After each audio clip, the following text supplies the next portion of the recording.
Mikoy sinisiraan, Krista may bagong katandem, Micris supporters umapela. Mga ka-airs, habang papalapit ang inaabangang pagbabalik ni Krista sa vlog ni Idol Rab, tila mas umiinit naman ang iba't ibang usap-usapan sa social media. Marami ang nagtatanong, bakit sa halip na suporta ang matanggap ng ilang beneficiaries, tila mas dumarami pa ang mga isyong ibinabato sa kanila. Isa sa mga napag-uusapan ngayon ay si Mikoy. May ilang netizens na naglalabas ng mga pahayag at alegasyon tungkol umano sa relasyon niya kay Tonet. Sa ngayon, wala namang matibay na ebidensyang nagpapatunay sa mga alegasyong ito, kaya nararapat lamang na maging maingat sa pagbabahagi o paniniwala sa mga usap-usapan. Kung tutuusin, ang pagkakaalam ng maraming taga-subaybay ay beneficiary rin si Tonet ng Kalingap.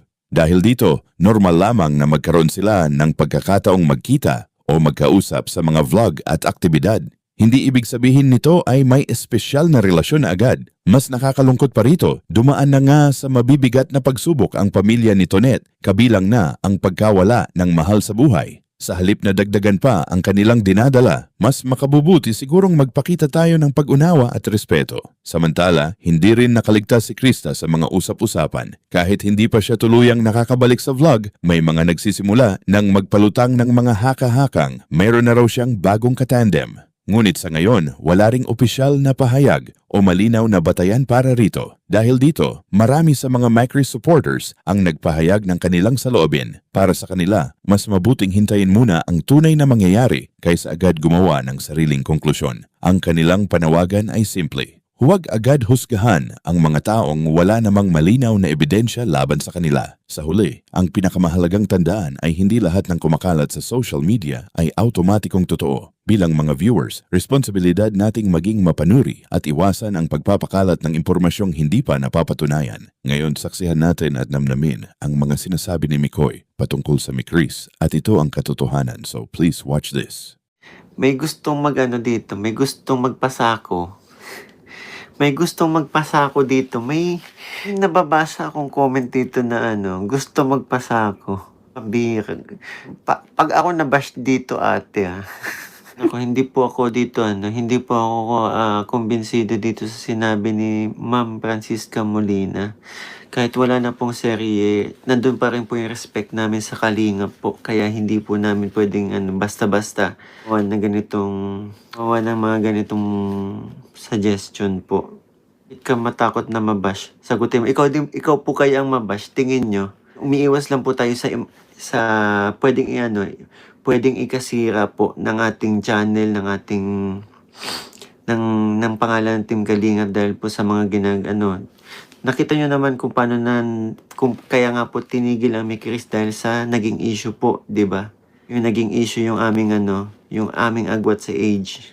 Tingin nyo po, kayo po kaya marathon lagi sa mga vlog ni KM, ibuhos doon na lungkot, wag na tanong na tanong, care about kay Pade and Made. Ate Bani, hello, shoutout. Tinatanong tayo, bakit takot ka i-bash? Sino bang gustong i-bash? Sino bang gustong may issue palagi? Sino bang gustong ginagawa ng issue? Si CJ ay beneficiary ni Kalingap Rab, kaya huwag ipilit yung gusto. And grabe po kasi ang respect namin sa Team Kalingap, kaya hindi kami pwedeng ganyan po. Na basta-basta maging kumbaga para na din kaming sinabing ganyan. Siska, beneficiary ni Rab si CJ.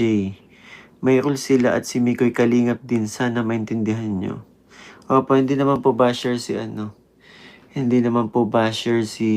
Ma'am Francisca. Nagtatanong lang po siya, pero siguro ay hindi rin siguro nahirapan lang siya maintindihan. Napamahal lang siguro siya sa Micris talaga, and hindi niya naintindihan na sumusunod lang tayo sa rules.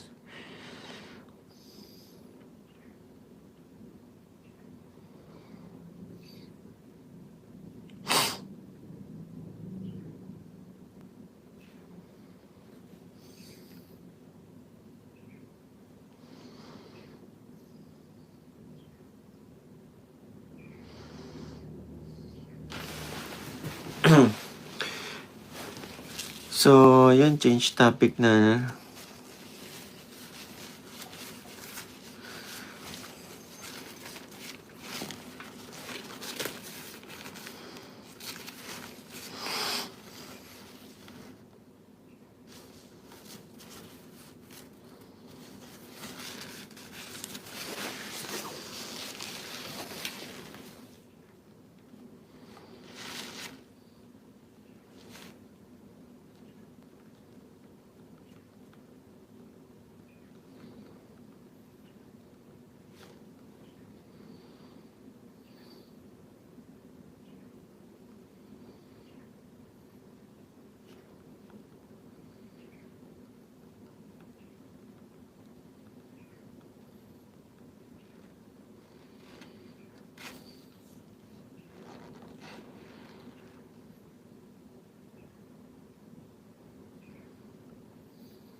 tawag dito,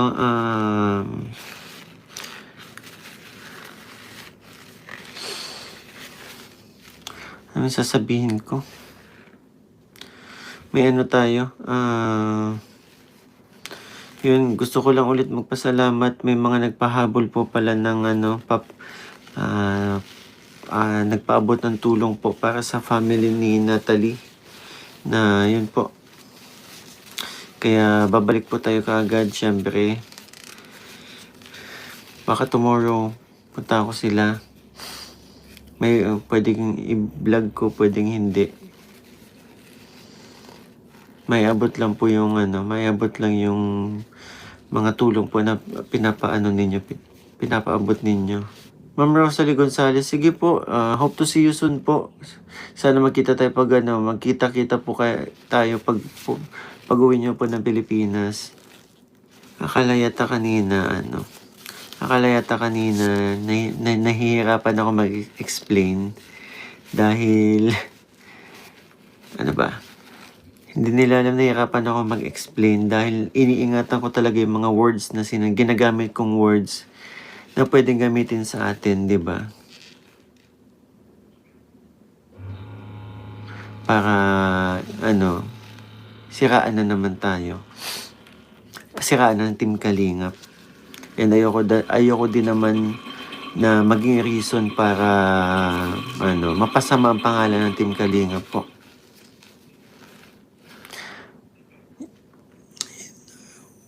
Ako wala naman ako maibigay na pera pero lagi po ako nanonood. Hindi po okay lang po yun kahit kahit po yun nagmamarathon. Pag mamarathon po napakalaking bagay po yun. Lalong-lalo na sa pagsuporta po sa aking channel.